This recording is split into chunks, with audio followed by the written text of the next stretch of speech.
Hey there, bibliophiles and those raising bibliophiles. Thank you for joining me today on Holding Steadfast for the newest book review. If you are new to Holding Steadfast, the goal here is to equip parents with the information that they need when selecting reading material for their children. I know it can be difficult when you are at the library or the bookstore or online shopping to find titles that are appropriate for your children to read. The goal here at Holding Steadfast is to make that aspect of your life a little easier and to keep your children reading great books. Today's book review is Mystery in the Tundra by Pedro, Urvi.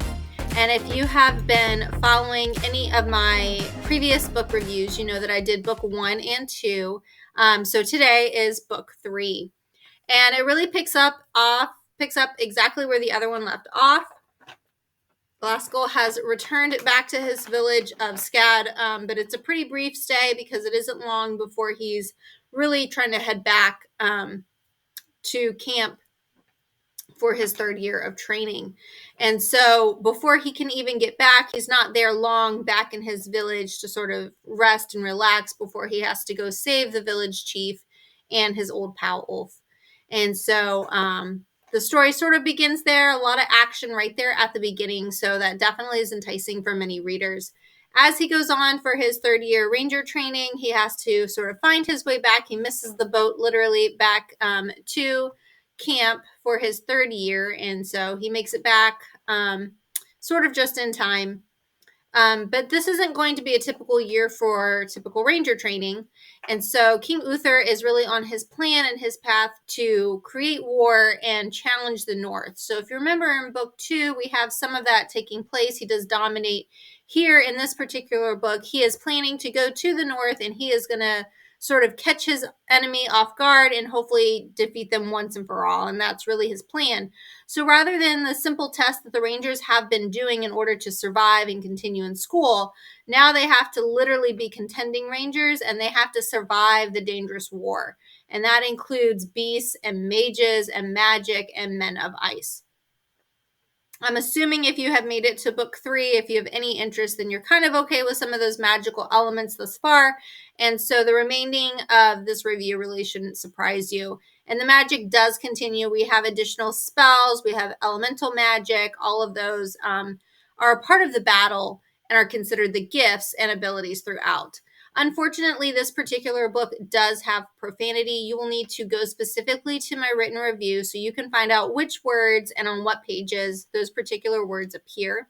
This book also has more romance than the other ones. And so romance has definitely become a more dominant theme in the book, which is kind of sad because I just feel like it's a very good adventure story and it doesn't really need that.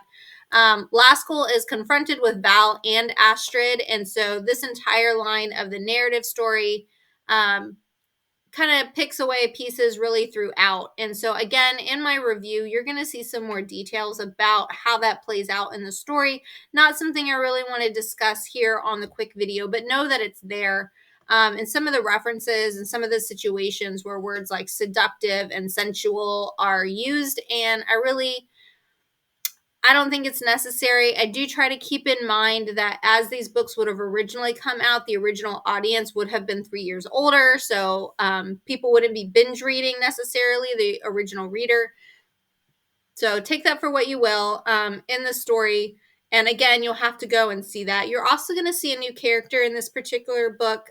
He's known as the Bard. And really, he's this charismatic guy, but he has a very big influence over the girls in the book. And so he's very, I can't think of the right word off the top of my head, but he influences them. He's very attractive, and the girls really kind of flock to him and listen to him. And so you can see the boys are kind of like, oh, the girls aren't even going to listen to us. The girls aren't going to pay us any attention because of this character that's around. And so that just sort of adds that extra element into the story. So we already have some of the dichotomy between Val and Astrid and their desire to have the attention of Laskell. There is a scene where Laskell and Astrid fall asleep in each other's arms. You can see which chapter that's particularly in my written review. Again, go and check that out if you want the specific details. There are some good quotes in this book. One of them that I really liked was trust, always trust, even in the worst of situations. Never stop fighting, even when everything seems lost. Never give up, ever. And then, because of the greed of some men has not limits, said Eagle, and they'll do the unthinkable to get hold of what they want. And so they're sort of discussing what's causing some of these other issues that are taking place in the story and why Darthor and the king Uther are sort of at odds. So that whole line of the story is really intriguing and interesting, and the author does a really good job of the characters kind of moving through and developing in that. Again, the profanity and a lot of the romantic stuff I really found was unnecessary.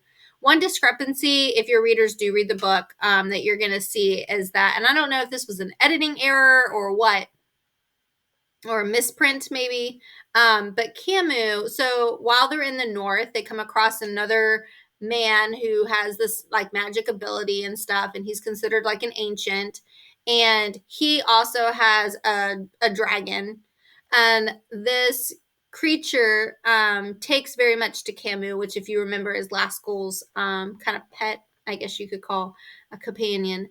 And anyhow, there's a reference at the beginning to this dragon being a girl, and then there's a reference towards the end that he's a boy. I'm just throwing that out there. I don't think our dragon here is changing genders or anything of that nature.